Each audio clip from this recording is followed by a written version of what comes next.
What's up? Welcome back to my channel, Detroit Poker. My name's Brian. This is my video series on how to beat 1-2 no limit hold'em.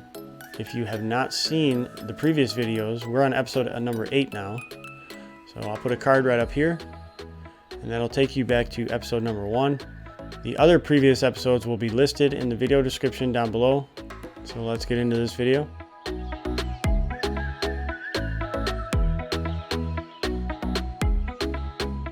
Alright, so in this video we're going to talk about pre-flop raise sizing. This is a pretty broad topic and it can have a lot of variables in it, but I'm going to do my best to give you a quick overview of what I think about pre-flop raise sizing. So first of all, one of the things that Lot Grinder mentioned to me when I was getting advice from him, there's going to be a sweet spot. The sweet spot is what's going to be the perfect bet size to get the pot either heads up or three-way maximum. And sometimes we just pick up all the dead money right there, and that's okay too. To determine what the sweet spot is going to be, you're definitely going to need to be paying attention to what's happening at this table, how much are your opponents raising to, and how many callers are they getting.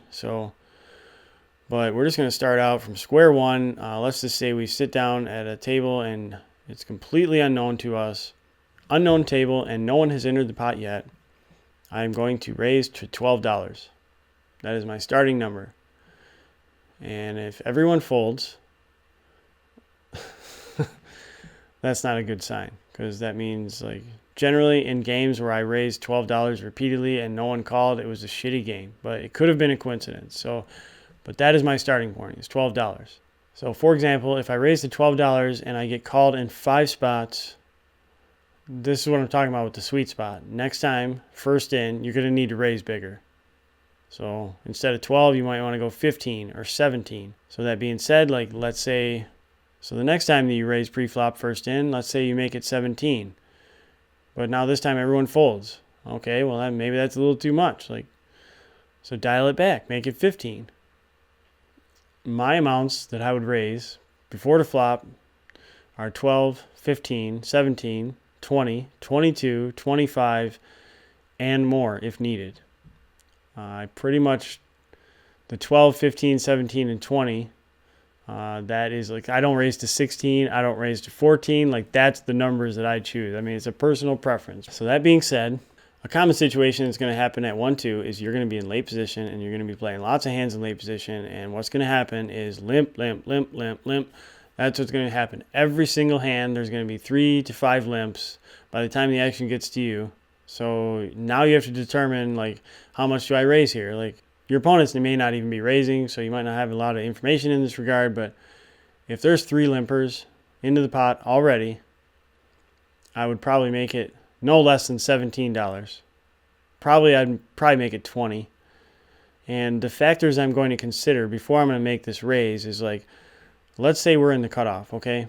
And there's a guy that's on the button, and this guy, like, you've been playing with him for an hour or two, and you already know that this guy is like a pre-flop calling station. Like, every single flop, this guy wants to see the flop. He's a flop junkie. So you got to consider, like, the dynamic of this guy on the button. Like, so let's say you raise to 17. You know this dude on the button is calling. And when he calls, and here's the guy in the big blind. He's like, well, I already got $2 in. And, I mean, if I call, then these people are going to call. Like, I'm priced in. And then big blind calls. And then now we're going to repeat for every limper. Like, oh, I'm priced in. And then the more people that call, you know, it's the call train.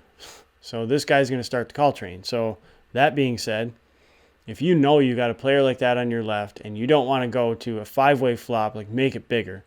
Like, if this guy's calling, make it $30 fucking dollars. Make it whatever you need to make it. I mean, that would be my opinion. If this guy's going to call every single hand, I'm going to raise as big as I think that he'll call, and I'm just going to get him into the pot every single time. I know that he's playing, like, a super wide range because he plays every hand. And you always got to anticipate, like, who are the limpers? Who are the people that may start a call train? That's one thing that I'm always thinking about. Like, this guy's super duper loose. Like, I'm making it bigger because I know he's calling. Another thing that you need to consider, though, is you got to raise it so big to get the action down to, like, heads up or 3-way, that then you also got to be aware that, like, let's say we have ace jack suited, like and we're raising $20, $22 before the flop, like you really got to be paying attention to like who calls this $22, because if it's like a tight passive player that calls the $22, like once again, like you got to know like who you're up against when you get action before the flop. So sometimes you got to make it so big for the sweet spot that you value on yourself. But I mean, I'm not really that concerned about that. If you pay attention to the game, you're going to know what everybody has anyway, and sometimes you'll get a nit to jump in there and you'll outflop the guy. You'll flop a flush, you'll flop a straight with ace jack or something, you know, and then, oh my God, king, queen, 10 against a nit, like they called $22 before the flop, like that would be ideal outcome. So, but you definitely want to be aware of the dynamics of your table to select a pre-flop raise sizing. Those people that say like, I raise $10 and I never deviate, blah, blah, blah, like, I mean, that's just,